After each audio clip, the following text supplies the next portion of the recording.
Phone call between President Xi and Trump described as positive and constructive.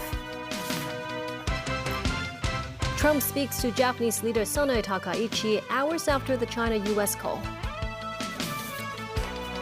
And U.S. judge throws out cases against James Comey and Letitia James.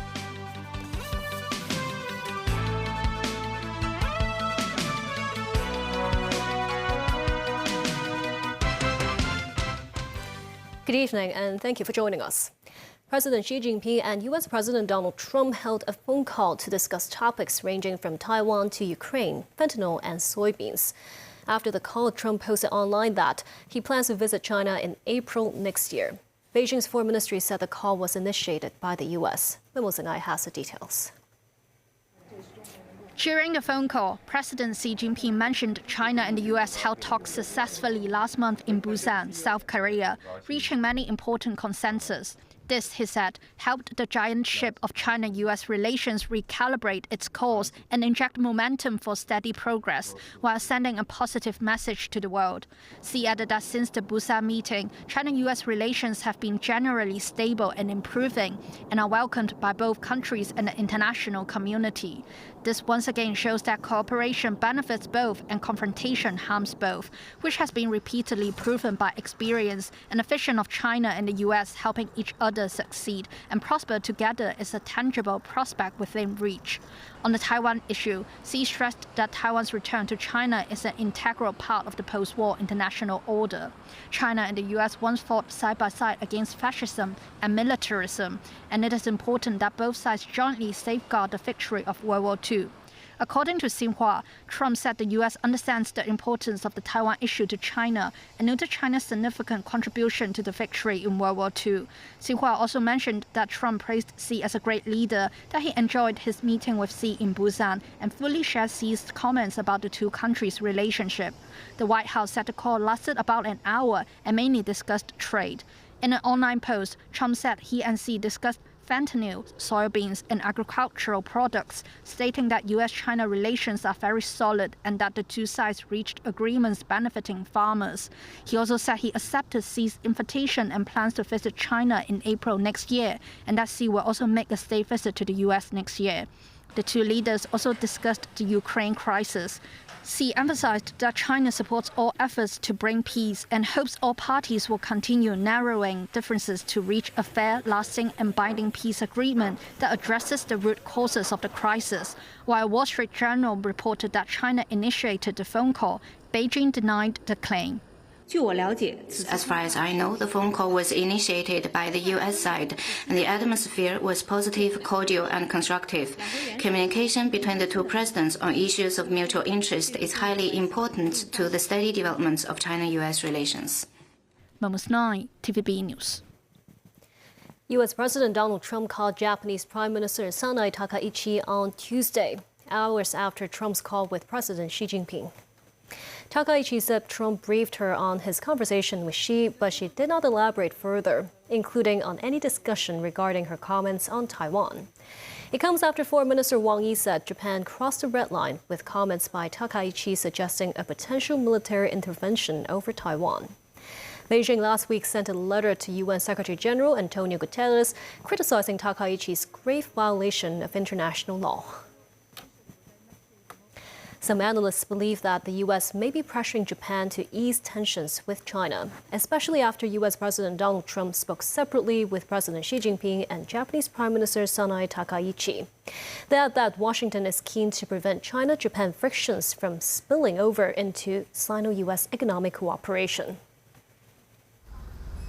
Veteran political commentator Professor Lau Siu-kai, now an advisor to the Chinese Association of Hong Kong and Macau Studies, says Washington may not want to be embroiled into the fracas between Beijing and Tokyo, and could even play a de-escalating role.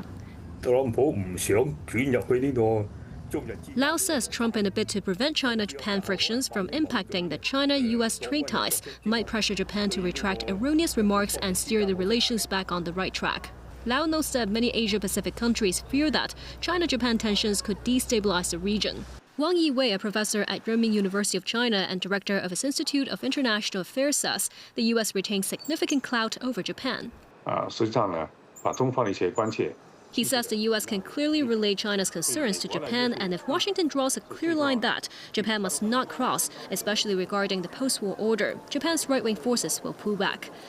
Bao Chunke, a researcher at the Shanghai Institute of East Asian Studies, says after he analyzed Xinhua's report, he noted that the U.S. expressed understanding of the importance of the Taiwan issue to China.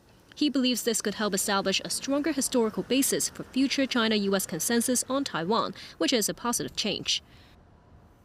The Hong Kong government held a seminar to elucidate the essence of the fourth plenary session of the 20th Central Committee of the Communist Party of China. Held at the government headquarters, the seminar was attended by Ho Jianguo, president of the Chinese Academy of Sciences, who was accompanied by Chief Executive John Lee. Also there were Zhou Ji, Director of Central Government's Liaison Office in Hong Kong, and Deputy Director of the Office of the Central Leading Group for Rural Affairs, Zhu Weidong. Attendees came from the political, business, and education sectors, as well as youth organizations. In his speech, the city leader says Beijing's 15th five-year plan sets out important national-level measures supporting Hong Kong's development. Ho Jianguo, meanwhile, suggests that the SAR focus on frontier areas, including AI, life science, and new energy development, to align with the nation's strategic needs. Secretary for Security Chris Tang said the government is starting the process of banning the operation of the so-called Hong Kong Parliament and Hong Kong Democratic Independence Union in the city. Tang said the groups aim to subvert state power. Memo Singhai reports. Chris Tan said the Security Bureau had issued written notices to the so-called Hong Kong Parliament and Hong Kong Democratic Independence Union, allowing them to make representations before any possible ban can be gazetted. Under the Safeguarding National Security Ordinance, the two organizations will have 7 days to make representations. Tan said the groups want to split the country and subvert state power. Tan added that it would be unlawful for individuals to be associated with their organizations, including acting as members of the groups and taking part in their activities, if the government eventually banned their operation. Authorities have issued arrest warrants for members of the so-called Hong Kong Parliament with bounties placed on them.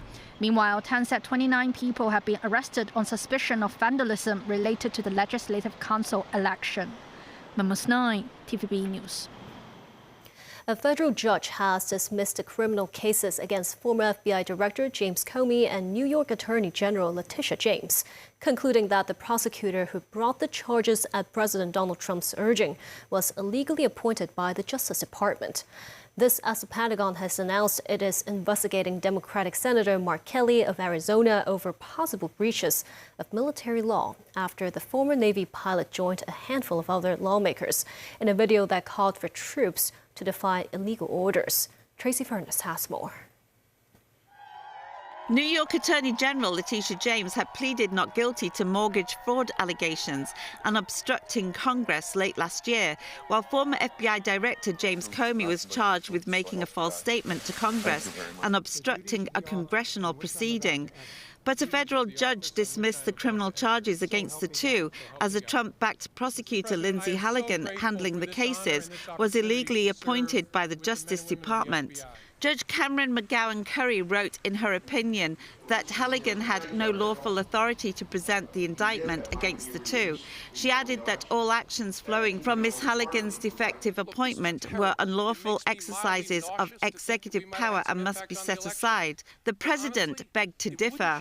Lindsay Halligan was legally appointed, and that's the administration's position. I know there was a judge who is clearly trying to shield Letitia James and James Comey from receiving accountability, and that's why they took this unprecedented action to throw away the indictments against these two individuals. But the Department of Justice will be appealing very soon, and it is our position that Lindsay Halligan is extremely qualified for this position, but more importantly, was legally appointed to it. Meanwhile, the Pentagon said it is investigating Democratic Senator Mark Kelly of Arizona over possible breaches of military law after he joined a handful of other lawmakers in a video that called for U.S. troops to refuse unlawful orders. You can refuse illegal orders. you can refuse illegal orders. You must refuse illegal orders. Senator Alyssa Slotkin. Senator Mark Kelly. Representative Chris DeLeo. In a social media post, U.S. Secretary of War Pete Hegseth posted, the video made by the seditious six was despicable, reckless and false, adding, their foolish screed sows doubt and confusion, which only puts our warriors in danger. Defense Secretary Pete Hegseth explained that the reason that the Pentagon was investigating Kelly specifically is that he was the only person that the Pentagon had jurisdiction over. The other lawmakers had either never served in the military or had not completed a full retirement and thus were not subject to recall to active duty like Kelly was. Kelly served in the U.S. Navy as a fighter pilot before going on to become an astronaut. Tracy Furness, TVB News. And still ahead, more Russian attacks against Ukraine while a peace plan is being discussed. Unmanned Shenzhou 22 blasts off to ship goods to space station.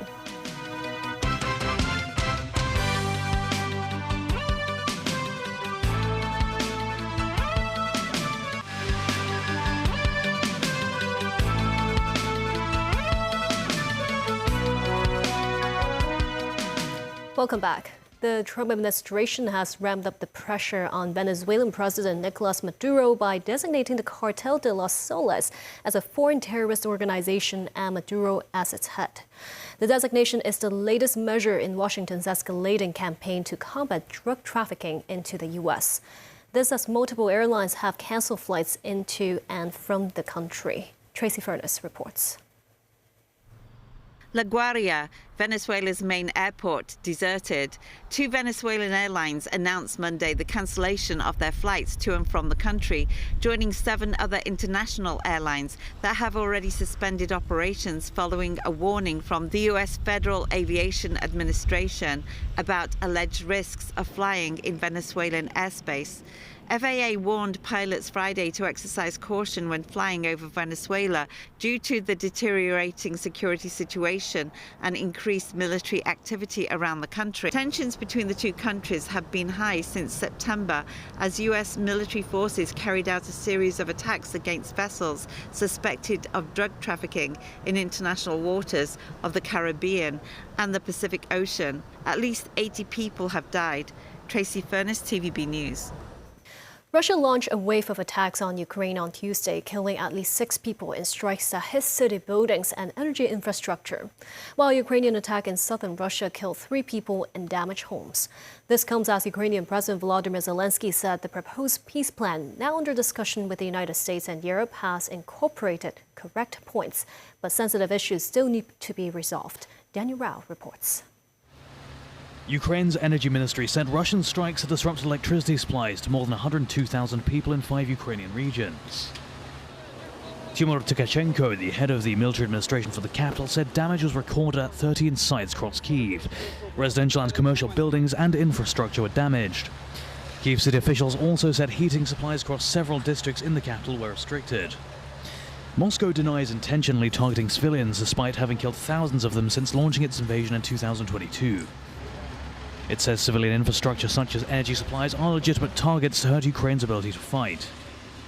Ukrainian officials also said that port and energy infrastructure were damaged in the Black Sea port of Odessa, where 6 people were injured. Meanwhile, Moscow officials said Russian air defenses destroyed 249 Ukrainian drones overnight above various Russian regions and the occupied Crimea, noting that 116 of the drones were shot down over the Black Sea. The attacks followed talks between US and Ukrainian representatives in Geneva on Sunday about a US-Russia brokered peace plan. Ukrainian President Volodymyr Zelensky said the proposed peace plan, now under discussion with the United States and Europe, has incorporated correct points, but sensitive issues need to be discussed with US President Donald Trump. Right now, we are at a critical moment. Zelensky said the process of producing a final document would be difficult, and Ukraine appreciated the assistance offered by other countries and the constructive US approach. He said it was in Russia's interests to disrupt the peace process and warned Ukrainians to pay particular attention to air raid alerts in the days and weeks to come. A former US ambassador to NATO said there's no easy way out of the Russia-Ukraine war amid diplomatic talks. Well, it does feel like Groundhog Day. We've been through this a few times. The fact here is that the fundamentals have not changed. The fundamentals are that Russia wants to wage this war against Ukraine and will only stop if stopped. That is, they need pressure to stop them. And what we've seen with round after round of efforts at negotiation is incentives offered to Russia, some sanctions placed on Russia, diplomatic talks, different formats, different plans, but the fundamentals have not changed. So everyone's TVB News. Renowned traditional Christmas markets opened across Germany on Monday, drawing revelers to their wooden stands with mulled wine, grilled sausages, potato pancakes, or caramelized apples.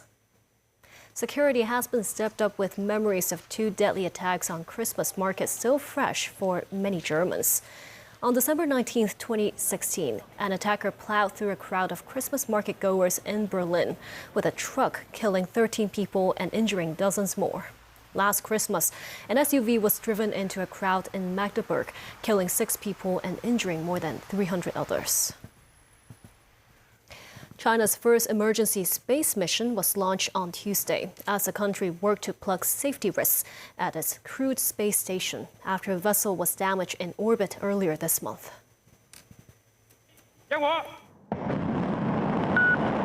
At 12:11 p.m., the unmanned Shenzhou 22 spacecraft lifted off on a Long March 2F rocket from the Jiuquan Satellite Launch Center in northwest China.